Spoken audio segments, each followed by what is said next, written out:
All right, so we've had a bunch of examples thinking about practice in the context of R&D. We want to shift that focus now to think about practice in the context of industry and regulators. So Steve Taylor from Fonterra is our next speaker, and Steve's going to be talking about Fonterra's R&D experiences in data analytics for food safety and quality and the rapidly evolving world of generative AI. Please welcome Steve. Thank you.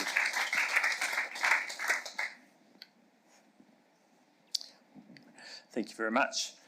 Thank you to the organisers and Libby for inviting me to speak. Especially thank you to Pierre Venter for jumping sideways to leave me to do it. So just by way of introduction, I've been doing R&D for 30 years, dairy R&D for 30 years, so before Fonterra was formed, after Kevin Marshall being there a long time anyway. And my role now has been, I'm charged with transforming how we do R&D by using the power of data and Gen AI in particular, and including food safety science as one of those areas. So just by background. So let's just reflect on a couple of facts that highlight the challenge and the opportunity of this. So on this graph, we've got on the axis the log of the total number of publications generated in the world ever in the scientific field. Over the publication year. Okay, so you can see, don't worry about the fact that there's 3 or 4 or 5 different measures there. The key message from this is it's been doubling about every 17 years for the last 350 years. So a lot of stuff going on, and we're now getting about 6 million or so papers published each year. Some of them of dubious quality, probably a lot of them of dubious quality, and a lot of them not relevant to somebody who's working in a particular field. So how do you keep on top of that?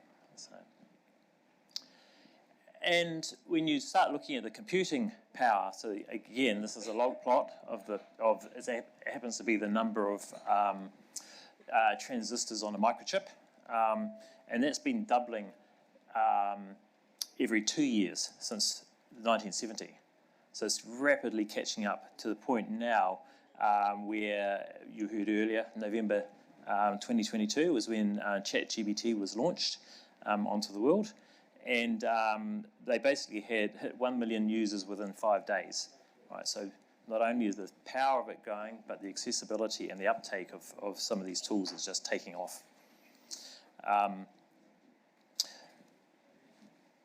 Right, so what I'm going to just show you now is a video, if I can figure out how to get it to start, which just talks about how we're going to use, or aiming to use, data and Gen AI to transform how we do R&D. So I'm not sure if someone can start. Do I need to click something?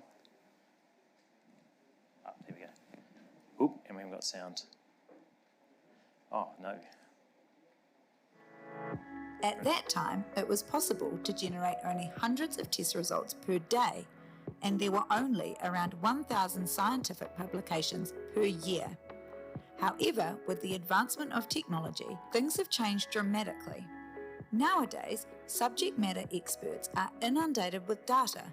Instruments generate up to 100,000 results per day, and 10 million publications are generated globally a year, making it challenging for researchers to explore new ideas and all the data that goes with it. It can take months to consume all this information, which slows down the research process. Digitisation of R&D will give us back that ability and more. Working with partners to apply their generative AI and data tools to our needs makes it possible to rapidly organise and make sense of the existing global knowledge, search and analyse our own data, to then create options to consider for further work.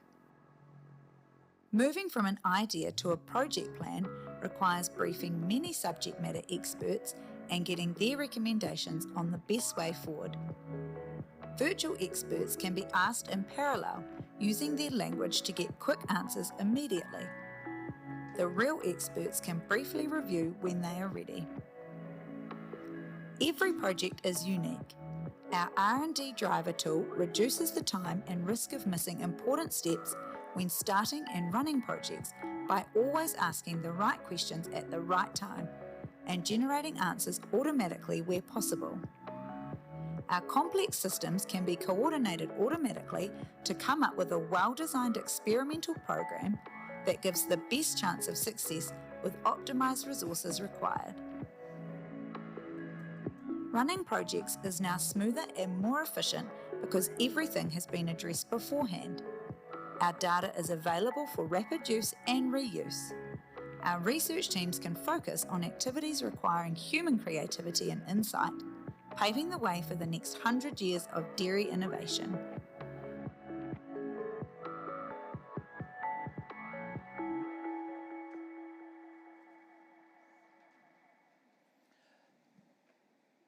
Okay. So probably the key point that's missed at the beginning was that this is a vision for 3 years' time, what we want us to be able to do in 3 years' time. And only probably about 3-4 months ago, we would go on, actually that's impossible. But actually some of the things, the way that things are developing, particularly in the Gen AI space and the ability to have orchestration, etc., means that those things have actually become possible for us. And there's a couple of key things I want to highlight from that. So one is that the ability to synthesize knowledge, our own and external, and analyze our own data is a real key part of that. And you heard that from John this morning, talking about the power of that. And the other bit is about using our subject matter's knowledge, experts' knowledge, and actually have that curated knowledge and ask the right questions at the right time and generate some of those answers automatically where it's possible, and then have it checked by the real experts in quite a short time. And that's actually by explaining why the tool came up with those solutions, with those answers. Just going to see if I can click on Almost. There we go. So really what we're talking about there is about connecting knowledge that could be in people's heads or out there, and making it available to others to use at the right time. I just want to pause briefly. So you'll note I've put image generated by AI. This is important as we go along, and you'll see it highlights a couple of the risks as we go along. So what are the opportunities for data analytics in food science? Where could we go? So is this the future of food safety science? This is an image generated, and it decided to call the tool I put it into decided to call it DairyBot. It said it's going to be really useful because it's got all these different things it can do, and it can help you. It can analyze data. It can do measurements itself, and all this sort of thing. Is that where we're going? Don't know. So we'll see. So we all know that having data is really important and critical in the food safety space, because you're making risk judgments based on data, and you need the quality to be right. So when you start looking at the 3 key steps about assessing risk, about managing the risk, you need data in that, and then the communications is an important part of that as well. And you can see, you've seen it with some of the Gen AI type things about how you can use it for communication. So it's wonderful for writing people's assignments and things, not so great for doing facts and figures. So that's got to come, I think, to be useful in that space. So when you look at it, the world is flooded with food safety data, and particularly as we've moved from analog to digital technologies for generating the data. And so as examples, we do flow cytometry, multi-TOF, whole genome sequencing, which you heard some of just before. And so we've got lots and lots of data that we're then combining in different ways. I'm not going to actually talk about that combining the data, but more about that, how do we get to the Gen AI tool, or that overall tool that we talked about before. But you can see in the food safety space that there is public domain modelling already, proprietary modelling tools, predictive microbiology, to help with that. And we do it our own in dairy-based matrices, so that the tool's even more appropriate for us. So really the challenge for us in food safety, but everywhere else as well, is as people have talked about, is bringing the data and the right question together in the same place, so that we can, at the right time, so that we can actually generate the answers, or even generate more questions to be answered, the gaps in the data that we need to fill to be able to do the proper risk assessment. And that's particularly, having this happen because there's food safety scares happening, emerging risks happening all the time. And just as an example, our food assurance team is on average one query from within our Fonterra network per person per week for the last 10 years. So there's a lot of questions, a lot of need, a lot of demand happening there.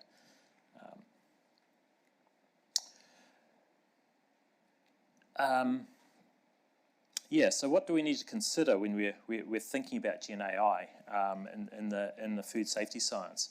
It's obviously a high risk, personal risk to people. It's not about just choosing what colour shoes to wear or what give me a 5-day trip to Patagonia.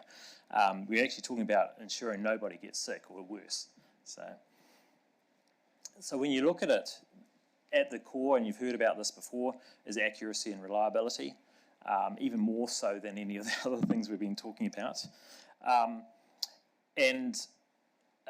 Because that impacts right across it, it impacts on the trust, liability and accountability, and regulatory compliance, right? So it's core to everything there. And it's the same when I talked in the video, we talked about drawing on the subject matter experts. The same things apply there, but less of a food safety risk, if you like. So at the core of Gen AI is actually statistics. It is actually a statistical tool, and like any type of statistical tool, it's only as good as the data that goes into it. So the quality of the data that's used and the transparency of understanding what it was trained on so that people know what it's based on and can then decide on quality, etc. And then the validation of it is really important. You will notice in here, if you can see it, spelling errors, right? So it just highlights it's not perfect. So that's why the accuracy side of this is key. So. And I think just to highlight one of the comments about the elephant in the room before, I told it don't put any text in this, right? But there's still text appears. So, trust is key, right? So both for our subject matter experts to allow their knowledge to be used in the tool, and then people to use it and trust the output of it. So the stakeholder trust is key. The people who are involved in helping to generate the tools and have their knowledge be put into it. They have to be part of testing to see whether we get consistent performance of that, so the right sort of answers that come out of it. And everyone needs to understand the limitations of what's gone into it. And lastly, the most important bit really is the human oversight. So that's why in our video we talked about having the subject matter experts' knowledge drawn on in parallel, and then they can check it later briefly because they can take their time to go through it.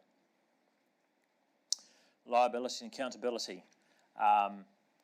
When I asked ChatGPT what are the issues around liability and accountability of using a chatbot or Gen AI in food safety, it said it's complex, blah, blah, blah, blah, and sort of said, oh, well, it depends on this and that. But I think it's pretty clear, really, as this example shows, the legal environment is going to be the person who's put up, or the company that's put up this tool is going to be accountable for it and going to be liable for the output. So in this case, it's a discount, but I mean, you've probably all seen last year the Pack and Savey bot making recipes from bleach for people to consume. So it's potentially a big issue. So. And lastly, regulatory compliance. I won't talk about that. We've got MPI talking later, so it'd be really interesting to hear what you have to say. But clearly, it's really, really important, and it's a critical part of this to protect people. So we heard before about the regulatory environment for protecting people's data, but we're talking about people's health here, and the implications of getting it wrong are not good. So. So is this the future of food safety science? perhaps. It's changing so quickly that it might be in 5 years' time. Probably not exactly like that. It would look different, but yeah. Right, so lastly, a big thank you to my colleagues. We had some interesting discussions with the food assurance science team and the data analytics team. Thanks, Pierre, for the chats as well about where we're going here. And lastly, thanks for Dali for some of the slides, the pictures in this presentation, including the spelling mistakes. So, yeah.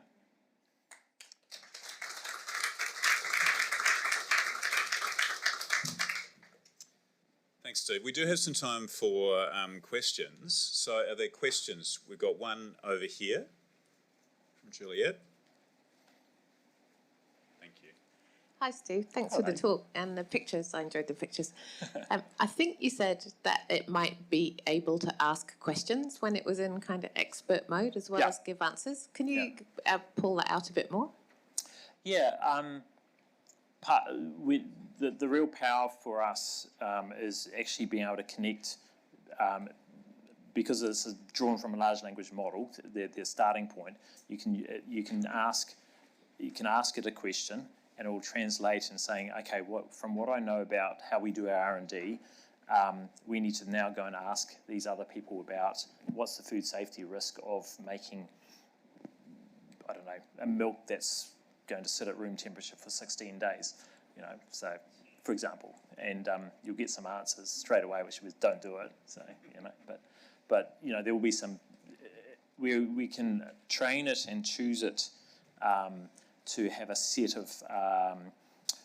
You can draw on the set like a document which might say, here is our flow chart for how we do the questions, and so you actually can follow that to get a next set of questions to feed off to another expert if you like. So yeah, so those are possible to do that. It's called orchestration. So yeah. Other questions? Steve, I've got one. You talked about 3 to 4 months ago when you the video of the R&D system vision. Yep. You talked about something that you didn't think might have been possible 3 or 4 months ago, but now it possibly is. What's happened in the intervening time to deliver against that? Yeah, apologies to our Google colleagues, but we had a session with Microsoft's global GenAI experts, and it was just after Christmas actually, and they were going about how it had changed and some of the tools that they've got available for people. And the key one for me was this orchestrator. So it's the ability, which I just talked about, it's the ability to say I want to do something, and here's the tools you can go off and do. You need to do web scraping. You need to go off and use ChatGPT to translate the question into a microbiology microbiology question. So or chemical engineering or regulatory side. So the ability to tell it to go and look in different places, because based on what role you're getting it to take. So, yeah.